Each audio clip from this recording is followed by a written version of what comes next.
We Muslims shave our heads while performing Hajj at Mecca.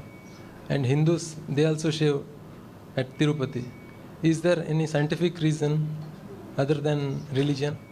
That was the question that we Muslims, when we go for Hajj, and sometimes for Umrah also, we shave our head. The Hindus, when they go to Tirupati and they go for their pilgrimage, they even shave the head. Is there any scientific reason?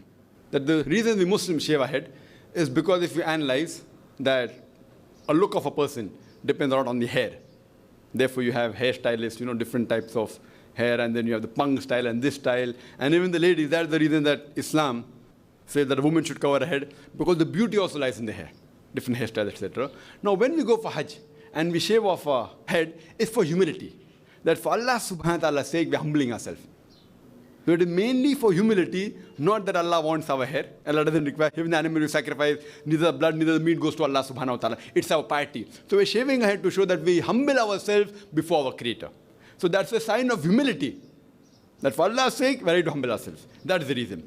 Maybe that is a similar reason why the Hindus may be doing it. Maybe. But I mainly in my talk, people ask me, that why didn't I use these examples in my talk, similar to the Hinduism and Islam? And I said, I'm talking about those similarities which are not known by the general public. And certain things may be a coincidence or may be a fact. But that doesn't get them closer to Tawheed. For example, we circumambulate around the Kaaba. The Hindus all circumambulate around the statue.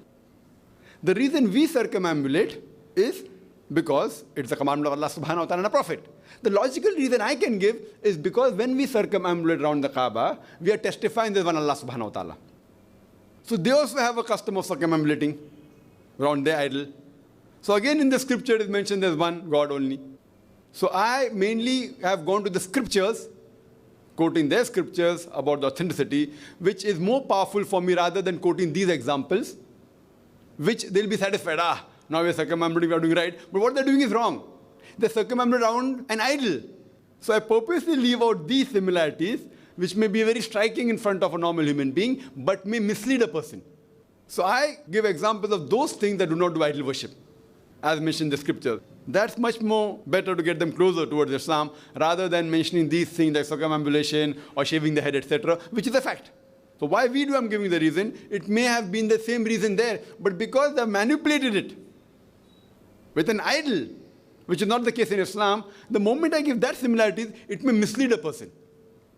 That is the reason in my talk, which is commonly known by many people. They may not have thought over it, but it's commonly known that when they circumambulate, they're circumambulating around an idol. It should not be same as, that Kaaba is not an idol. And I've given the reply that we don't worship the Kaaba to be an idol, because Kaaba is the Qibla, is the direction. We don't worship the idol. And as I've given my answer, various reasons I've given, including that at the time of the Prophet Muhammad, there were Sahabas who stood on the Kaaba and gave the azan. This indicates that we don't worship the Kaaba. No Hindu will stand on the idol he or she worships. So I bring out the differences also, not trying to mislead a person. That's the reason I didn't include this. But the reason we shave our head is for humility, humbling ourselves in front of the Creator. Hope that answers the question.